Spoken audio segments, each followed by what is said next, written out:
Hello friends, welcome to GeoTimes. My name is Dinesh.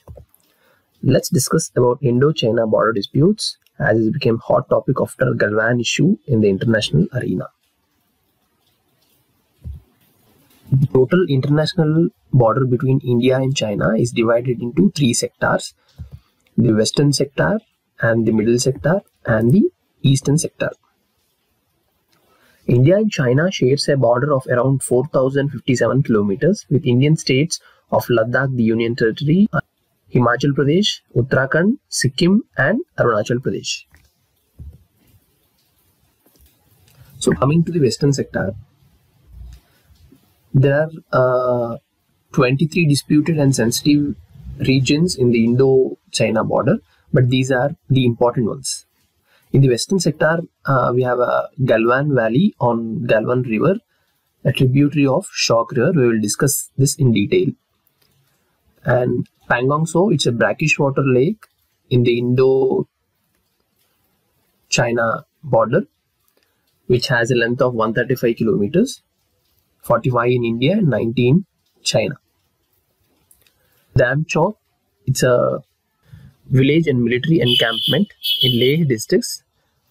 Indian Army successfully completed irrigation pipeline under MNREGS scheme to link villages in the region with a hot spring.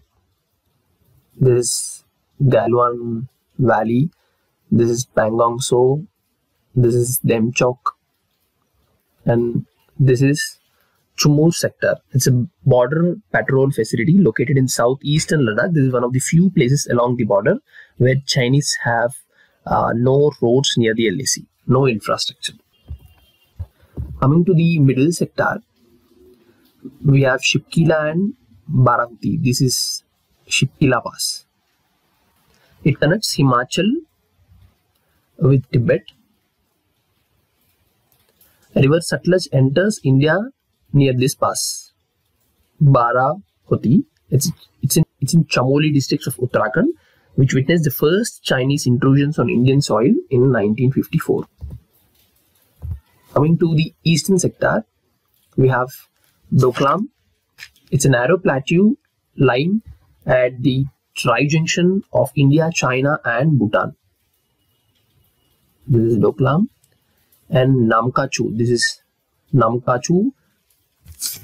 This is adjacent to Nyamjangchu River, originated in Tibet, a tributary of Brahmaputra. This is Dichu. It's a border patrol point. This Dichu River joins Lohit River, a tributary of Brahmaputra. And fishtail points. We have some fishtail points here. These are on the easternmost corner of Arunachal Pradesh. They are largely the glaciated terrain. These are all the disputed regions. In the western sector, we have a border of 2,176 kilometers. In the middle sector, we have 554 kilometers of border. And on the eastern sector, it has 1327 kilometers of border. Coming to the western sector, we need to discuss a little bit about Ladakh's history. The western portion of Sino-Indian border originated in 1834 when Raja Gulab Singh conquered Ladakh under the suzerainty of Sikh Empire. Following the defeat of Sikhs in 1846 by the Britishers, which resulted in the transfer of Jammu and Kashmir, including Ladakh, to the British India. Then British Boundary Commissioner contacted Chinese, but they did not show any interest, so they fixed the southern boundary of Pangong Lake and north of it till Karakoram Pass as terra incognita. In 1865, there was a British Boundary Commission. After that, in 1893, British settled on the policy of Indo watershed, ceded to China the Aksai Chin Plains in the northeastern region, Trans-Arctic Tract in the north. In return, British wanted suzerainty over Hunzu province in Pakistan-occupied Kashmir. So you can see here, this dotted line is Johnson line, this one. And the green one is Macartney-Macdonald line in 1899, informally accepted by China until 1959. This one. This is the Pangong Lake and this is the Karakoram Pass. Coming to Aksai Chin again, this is the LOC with Pakistan occupied Kashmir. and this is the LAC with China, line of actual control. This is the area Aksai Chin, the disputed region in Jammu and Kashmir. This is Sarshagam Valley, ceded to China by Pakistan. This is the most strategic location called Siachen Glacier, and this is the Karakoram Range. This river is Shyok River, which joins the main river Indus. There is a point here, Daulat Beg Oldi, from where constructing a road from Daulat Beg Oldi to Darbuk. This is called DBO in short. This is G219, which connects Xinjiang with Tibet. This is Galwan River. This is the point where Galwan clashes happened. So this is the line of actual control. This is India and this is China. This is Galwan River. This is Indian Army's new Bailey Bridge, which was constructed recently to access PP14 point. This is the DBO road. Darbuk, Shyok, Daulat Beg Oldi road. This is where the clash happened on the LAC. This is all Galwan Valley. Galwan River originated at disputed Aksai Chin on the eastern side of the Karakoram range, flows to join Shyok River. This is Shyok River.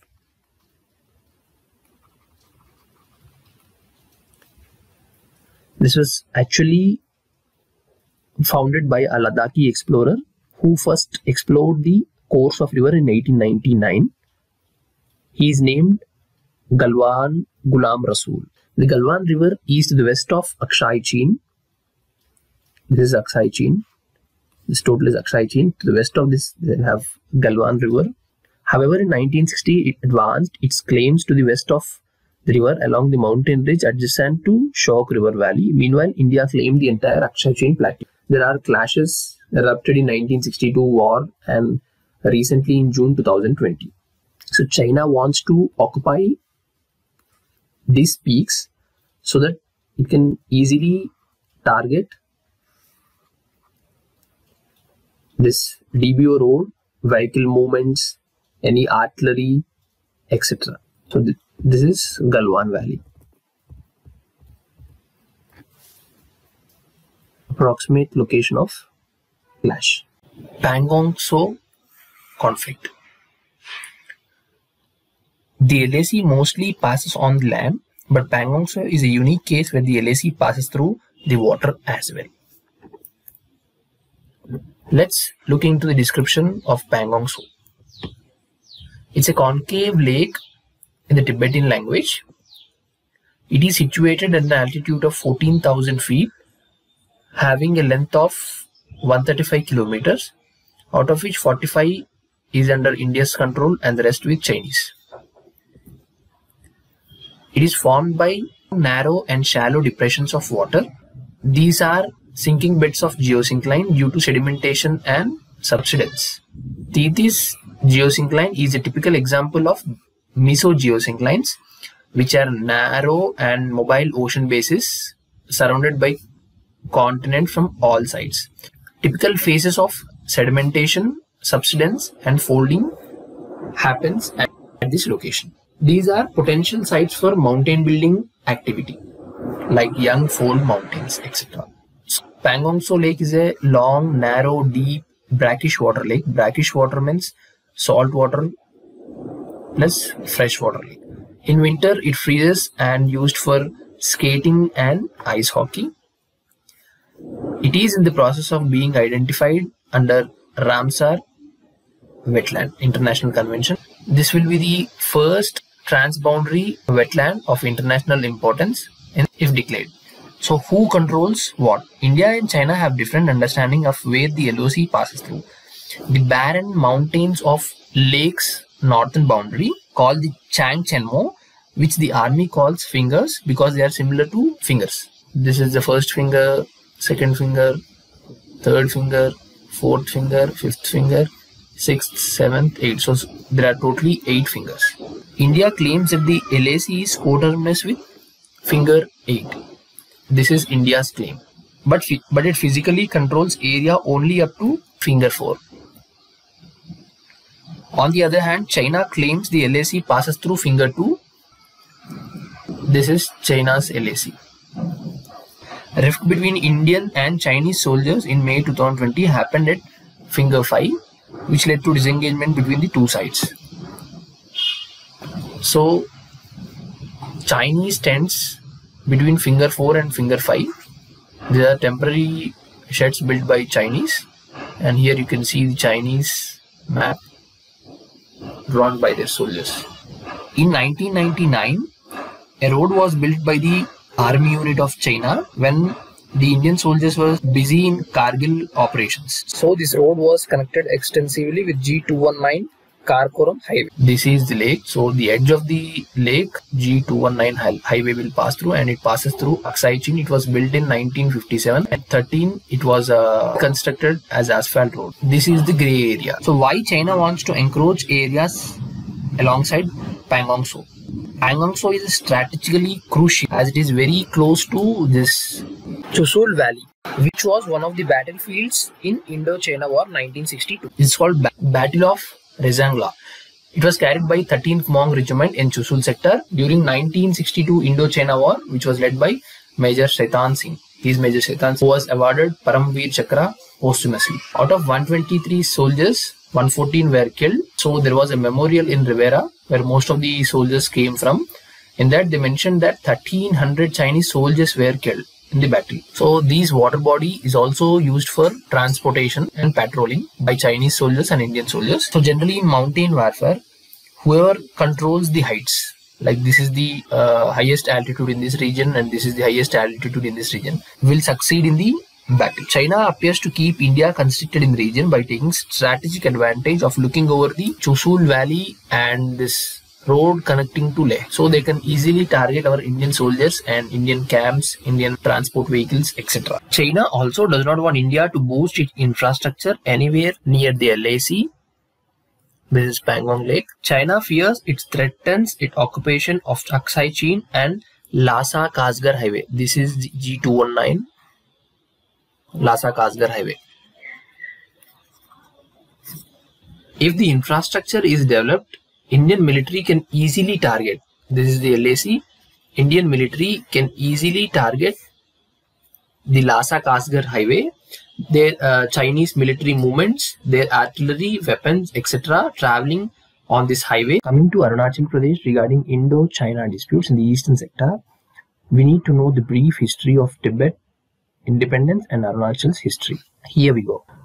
No one knows the ancient history of Arunachal. It borders Assam, a core part of Indian civilization, and has a few old temples. But it is also influenced by Tibetan, Burmese and Bhutanese cultures.